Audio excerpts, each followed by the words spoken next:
welcome to Retro Wrestling, not really retro though, review of WrestleMania 27. I almost didn't want to do this because a couple of people are already getting on to me about being overly negative about some of the WrestleManias and stuff. And I want to be, shut up Noodles.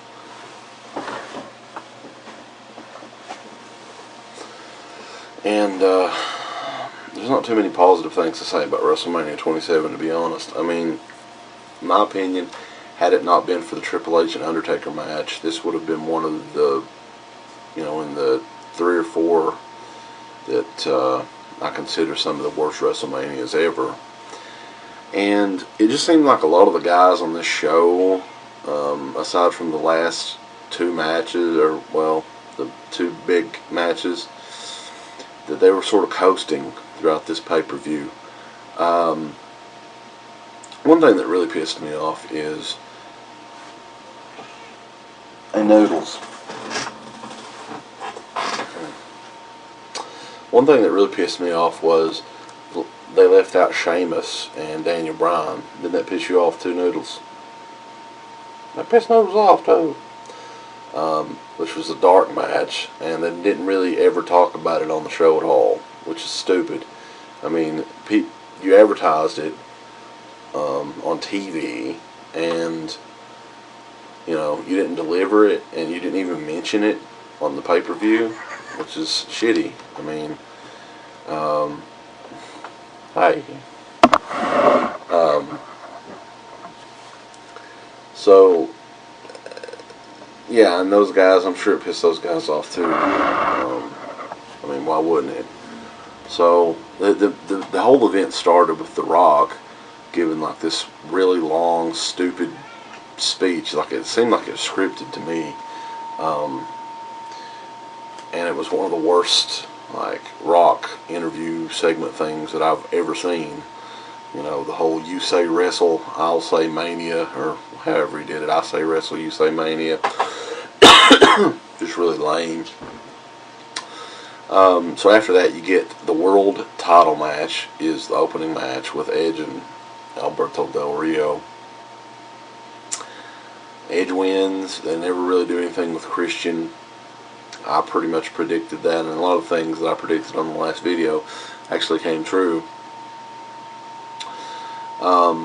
Cody Rhodes and Rey Mysterio was actually a pretty good match. It was, they gave him like 12 minutes, and that was not too bad of a match. That was probably the second best match on the whole show. Second, maybe third. Not too bad of a match. The one thing that I didn't get about this, like, you had the big, not that I cared, not that I really wanted to see this match, the big throwaway match with Kane, Big Show, Santino, Kofi Kingston taking on the Core. And that match with all those guys, like 8 guys, lasted like 1:35. I don't know. They had a lot of stupid segments throughout this show too. Like an American Idol thing with Snoop Dogg and I think it was Mean Gene, wasn't it? And they got a lot of the guys on there that weren't able to be on the pay-per-view, which is okay, I guess. But it was just stuff that wasted time, that they had some of these matches that were rushed, that were really, they had to leave off the Sheamus and Daniel Bryan match to fill up this stupid shit. And it was 4 hours. I mean, they had 4 hours, and they still had to rush around and put all this stupid shit in there. Randy Orton CM Punk was a pretty good match. They gave him 15 minutes. Both those guys are really good in the ring. Randy Orton is a better bad guy, for sure, better heel. And I think he needs to go back there pretty quickly, in my opinion. But CM Punk should never be a babyface again. That guy's an awesome heel. Match after that, Michael Cole with Lawler. I didn't really care too much for this match either. Stone Cold was the guest ref, and whatever. I think at this point, JR was announcing. which was cool. It's good to see him back at least once a year, whatever, for WrestleMania. The best match of the night for sure was Undertaker and Triple H. As an amazing match. It was better than the second HBK and Undertaker match. Not better than the first, but it was really good. It was the best match Triple H has been in a few years, in my opinion.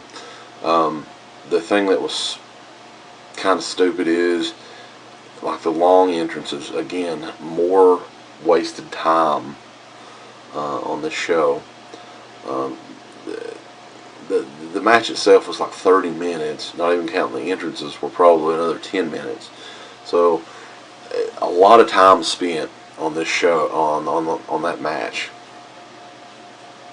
But it was a great match. I just the entrances and stuff was too much. You know, Triple H had 2 different fucking themes, and Undertaker, it took him like 5 or 6 minutes to just walk down to the ring. He didn't have really a new entrance that much. The next match was the 6-person mixed tag, really short, with Snooki from the Jersey Shore, which I've never watched. Trish Stratus, John Morrison, with Dolph Ziggler and Lay Cool. The match didn't last too long. Snooki showed some of, like, I guess she was a cheerleader or something, doing some gymnastics and stuff like that.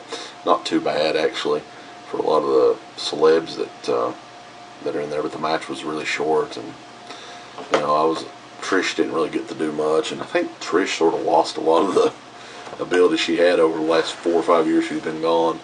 She hasn't really seemed to do much since she's come back. So, and then we're up with the main event.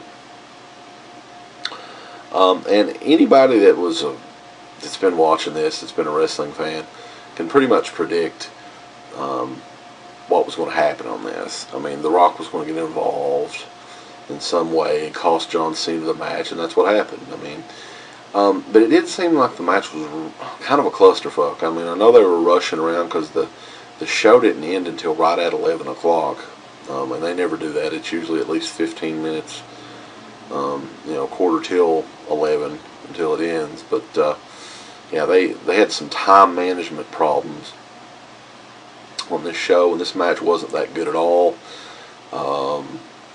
You know, I don't know if they could have made The Miz look like more of a jabroni, even though he kept the title. And I don't think that's something you want to do with your young guys, because, you know, John Cena may be there right now, but, you know, you're going to have to create guys for the future. And The Miz is one of those guys, and I think Sheamus is one of those guys too. But for some reason they're making them look like fucking jobbers. I don't know. I thought this WrestleMania was piss poor. I thought that it was one of the worst WrestleManias in the last few years.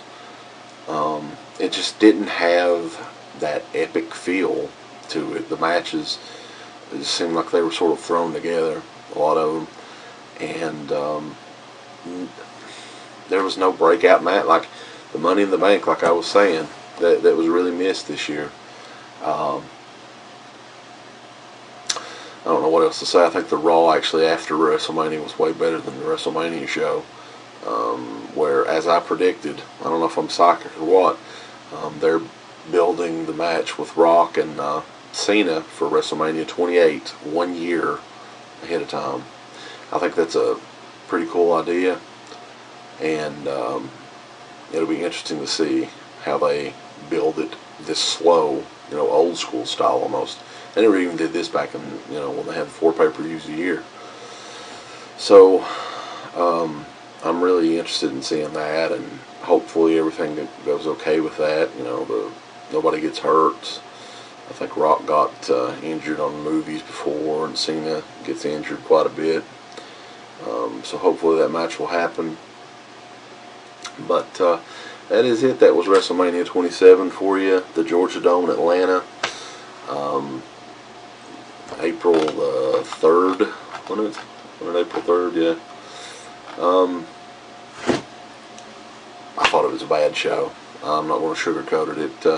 You know, the Taker and Triple H match, had that not been in there, this would have been right up there with like WrestleMania 9 and WrestleMania 11, in my opinion. So, anyway, that is it. Thank you guys for watching, and I will be back with other stuff. I want to review.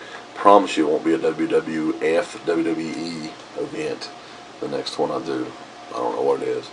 And I got some other ideas for retro wrestling style videos as well. So I'll be bringing those to you guys. And thanks for watching.